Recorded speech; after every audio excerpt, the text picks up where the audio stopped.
আসসালামু আলাইকুম, কেমন আছেন? ভালো আছি।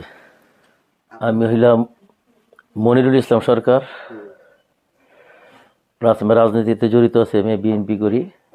আমি হোমনা উপজেলা শ্রমিক দলের আহ্বায়ক প্লাস কুমিল্লা জেলা শ্রমিক দলের যুগ্ম আহ্বায়ক। জি, এই বছরে উরুষ কততম?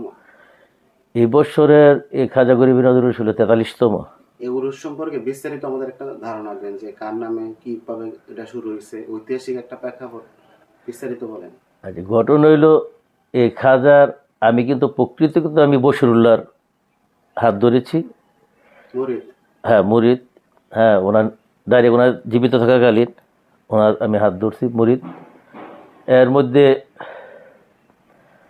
কলেজের এখানে আমার ফুফু আমার শাশুড়ি ওনায় নূরজাহান বেগম, ওনাই সবসময় করতো এই উরুষটা। শুরুটা করছে উনি। হ্যাঁ, মানে ছোট কইরা ছোট আকারে, যেমন ওই ছোট ছোট পাতিলে প্রতি বৎসরে খাজার নামে ওনা একটা তাবারক বিতরণ করতো।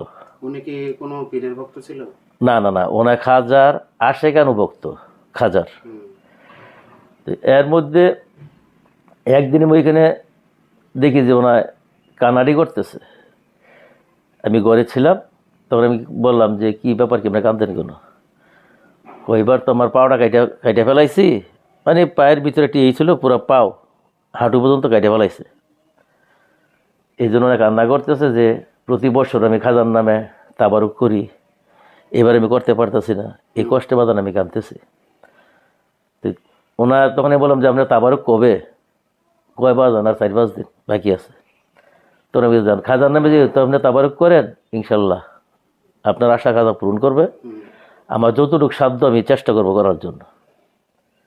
এর মধ্যে 1 সপ্তাহের ভিতরেই, হ্যাঁ, আল্লাহর রহমতে এই খাজার নামে যেহেতু আমি বলছি ওনার আশা পূরণ করব, ঠিক 1 সপ্তাহের ভিতরে আমি গরু দিয়া মোটামুটি জাঁকজমকভাবে একটা ওই কলেজের এখানে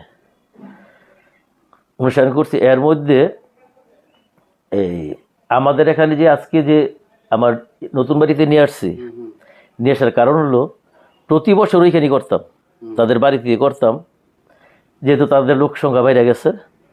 হ্যাঁ, ঘর বাড়ি উঠাইয়া এমনকি জায়গা একবারে কনজাস্ট হয়ে গেছে, যার কারণে ওইখানে করা সম্ভব না। যে ওইখানে যে মনে করেন যে একটা ডেক বা 2টা ডেক তারপর করে রাখার কোনো সিস্টেম ওইখানে নাই।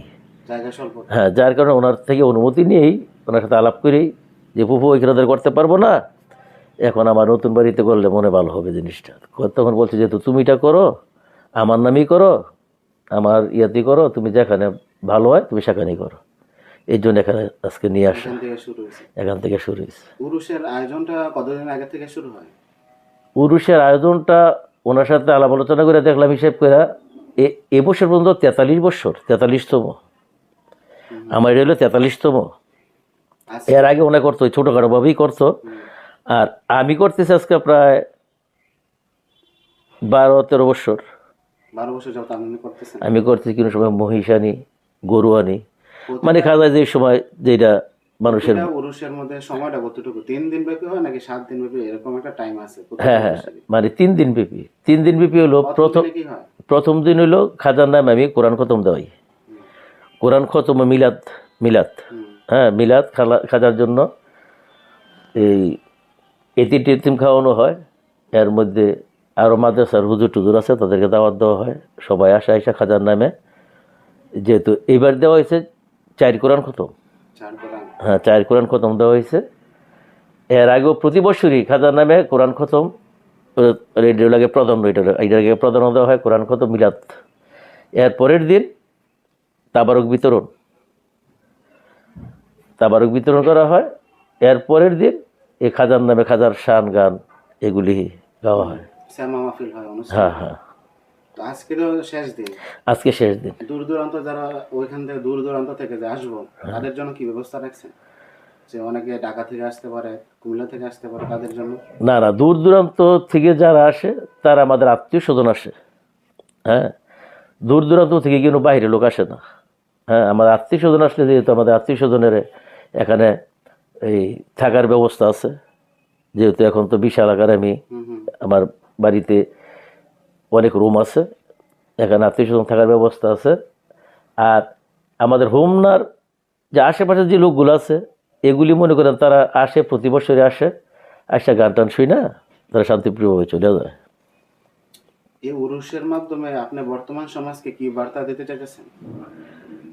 এইটা উরুষের মাধ্যমে বার্তাটা কি তা আমি জানি না, কিন্তু একটাই জানি যে খাজা গরিব নওয়াজ ছিল, ওনার একটা আল্লাহর ওলি। কিন্তু আমরা যতটুকু জানি যে গান বাজনা মানুষের মাদক থেকে দূরে রাখে, অনেক কিছু থেকে দূরে রাখে। গানের মাধ্যমে, গানের প্রেমে মানুষ আশেক হয়, এটা তো আধ্যাত্মিক গান। হ্যাঁ, এই জিনিসটা আমি বলতে চাইতেছি। ও তাইলে মনে করেন দেখেন, গান এমন একটা জিনিস, গান কিন্তু আত্মার খোরাক। হুম, কোন গান? আধ্যাত্মিক জগতের গান। যেহেতু আধ্যাত্মিক জগতের এমন কতগুলোই গান আছে যেমন মানুষের হৃদয়ের স্পন্দনকে কেড়ে নেয়। হুম, যেমন তারা আল্লাহর প্রতি, ইসলামের প্রতি মন ধাবিত হয়। হ্যাঁ মন ধাবিত হয়। আর বিশেষ করে আমাদের খাজা গরিবে নওয়াজ, ওনা এমন একটা ব্যক্তি ছিল, ওনা ইসলাম প্রচারের জন্য ওনা বাংলাদেশে আসছে। আসার পর এই যে ভারতে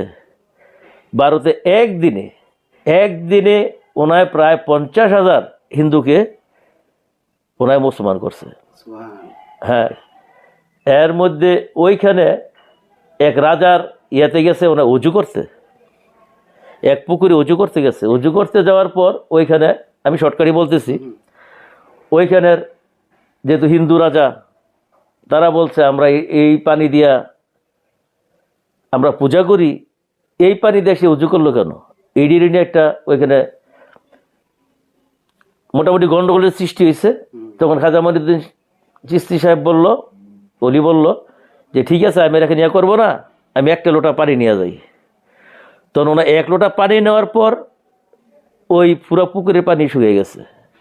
হ্যাঁ, এরপর এই দৃশ্য দেখে যে আসলে তো না অরিজিনাল আল্লাহ লোক, হুম, হুম, আল্লাহর বন্ধু, এই হিসেবে প্রায় আনুমানিক 50 থেকে 60,000 হিন্দু ছিল। সাথে সাথে আমাদের ইসলাম ধর্ম গ্রহণ করছে, এমনকি খাজার ভক্ত হয়ে গেছে। এমন অনেক হাজার ওনার এরকম অলৌকিক ঘটনা আছে। হ্যাঁ, যার কারণে ওনার নামের উপরে যেহেতু আমি প্রতি বৎসর করি, আমার যত কষ্টই হোক, যত পরিশ্রমী হোক, এমনকি আমার আবার এখানে এই যে এটা অনুষ্ঠান করার আগে আমি অসুস্থ হয়ে পড়তাম। এটাও মনে আল্লাহর একটা লীলা খেলা, যে তুমি অসুস্থ হয়ে পড়তাম, যে আমার এটা করা সম্ভব না। হয়তো আমার জ্বর আসতো বা এরকম ধরনের অবস্থা হইতো যে আমি শোয়াতে উঠতে পারতাম না। কিন্তু ঠিকই ওনার কাজটা ধরার পরে যখন আমি চ্যালেঞ্জ করছি আমি করবো, এটা যেহেতু খাজান আমি করতেছি প্রতি বছর আমি এটা করবো, এরপর আল্লাহর রহমতে আমি সুস্থ হয়ে যাই।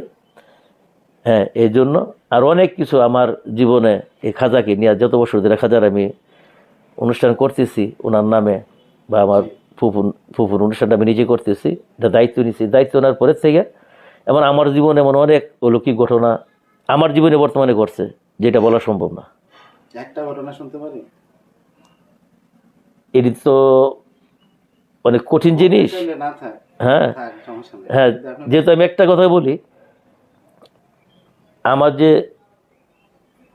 প্রথম সন্তান, এটা শুধু আমি প্রমাণিত না, নার্স ডাক্তার পর্যন্ত প্রমাণিত। এই সন্তান কিভাবে সম্ভব? হুম, আমি খাজার কাছে একটা সন্তান চাইছিলাম, যে আমার একটা মেয়ে মাহিমা বর্তমানে আছে, হুম, ক্লাস 3-তে পড়ে। এর জন্য এর মধ্যে ডাক্তার সিজার করার পর আমাদের অনেক আত্মীয় স্বজন ছিল, বোন টোন ছিল, সবাই ছিল।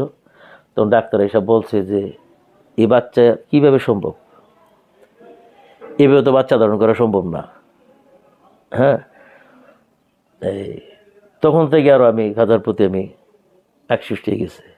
যেহেতু আরও অনেক কিছু আছে আমার জীবনে, হ্যাঁ, আরও আরও অনেক কিছু ঘটনা আছে, ওইগুলি আমি প্রকাশ করব না, যেহেতু প্রকাশ করা ভালো না। ভবিষ্যতে এই উরুষকে আরো সুন্দর সুশৃঙ্খল করতে আপনার কি কোনো প্ল্যান আছে? আমার একটাই, আমি যে পর্যন্ত মাটির ভিতরে জীবিত থাকি, আল্লাহ যদি আমার সুস্থ রাখে, আমি চেষ্টা করব আমার যতটুকু সাধ্য আছে সাধ্য অনুযায়ী আমি ওনার কাজটা আমি সবসময় পালন করব, এটি আমার আশা। আজকে অতিথি যারা আছে তাদের সম্পর্কে কিছু বলেন। অতিথি মানে কারা? কারা এবং সবার একটা আমন্ত্রণ জানাবেন। যেহেতু অতীতের ব্যাপার হলো, যেমন আজকে আমি করতেছি, আমার নেক্সট জেনারেশনে, আমার পরবর্তীতে কি এটা করবে, হ্যাঁ, সেটা একমাত্র আল্লাহ জানে, খাজা মনিদুল চিশতি রহমতুল্লাহ জানে, সেটা আর আমি বলবো না। আমার কথা হলো আমি যেহেতু জীবিত আছি, আমি চেষ্টা করব ওনার কাজটা যেন আমি স্বয়ংসম্পূর্ণভাবে সবসময় আমি করতে পারি।